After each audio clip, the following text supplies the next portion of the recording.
I started out wanting to be an actor.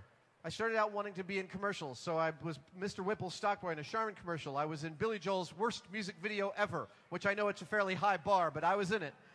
And then I wasn't very good at it, so I dropped it somewhere around 19 years old.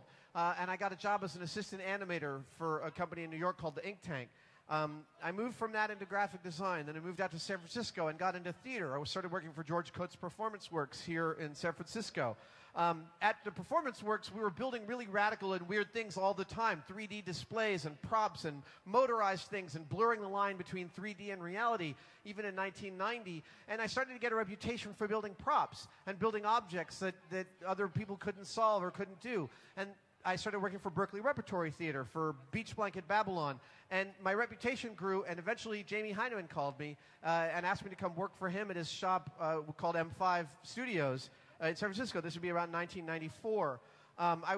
No, that would be around 1992. I worked with Jamie for about 4 or 5 years until I couldn't stand him as a boss anymore, and I moved on to Industrial Light and Magic, where I worked on films like Star Wars Episode 1 and 2, AI, Space Cowboys, Galaxy Quest, the only movie that I own. Yes. And I have to say, going to ILM and working was like dying and going to nerd nirvana. You know, my first 2 jobs I ever wanted were being a designer for Legos and working on Star Wars. And when I got to ILM, you know, I'm working with guys I've been reading about since I was 12 years old, and it was an amazing place to work. Alas, the ILM model shop is no longer. They got rid of it, which is a very sad thing. I feel like I slipped in under the wire. But somewhere around 2002, Jamie got a call from Discovery about doing this show called MythBusters, and the difference was that they wanted guys who could build the experiments as well as talk about them and test them and think scientifically. And it really just happened to be this perfect confluence of a set of ideas for a narrative and 2 guys who were absolutely, genuinely curious about what was going on that made the show. It aired in January of 2003. We're coming up on, actually, in 10 days, we celebrate our 10th year of filming MythBusters. That's impressive.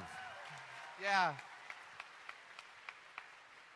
Right, nowadays, everything below this level on my head is white. Back then, no white in me, no white on my hair. We've come a long way. The show aired in January of 2003. We got a really good rating. We've continued to get really good ratings. In fact, this season, which is running right now, they moved us to Sunday nights. Our ratings are up 20%. So as far as I can tell, there's no end in sight for MythBusters. Well, that's a good segue, because this little girl here wants to know, what inspires you